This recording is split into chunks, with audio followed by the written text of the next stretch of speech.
think a lot of people forgot how good Michigan is because of, the game against Duke, which was on national Yeah. TV. Everybody saw that and saw them struggle. Damar was in foul trouble in that game, which Mhm. was a big deal for that game.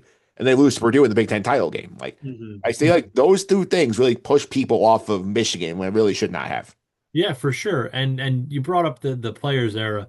I remember sitting there, I think it was the night before Thanksgiving, and when they absolutely just ran Gonzaga out of the building, and that game was being talked about like, wow, this is the best statistically. It might have been a Ken Palm thing or something like that. This is the best, game we've ever seen in the Ken Palm era or whatever it was. And Michigan, that game was over 10 minutes into the game. Like they just ran them out of the building.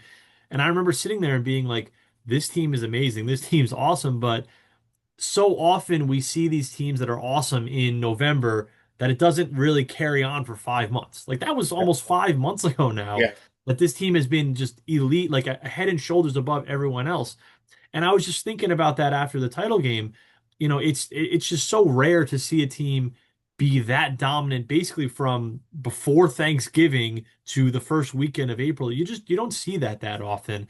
So I think that's something worth commending because especially in this day and age where so many teams are built through the transfer portal now, or at least, heavily, bringing in these big time transfers if you're going to compete, or at least bringing in freshmen like you're going to compete. Like normally it takes a while for these guys to figure out how to play with each other. It didn't take Michigan any time. Like they were cracking teams in November, basically beating up on top five opponents to be able to do that right away.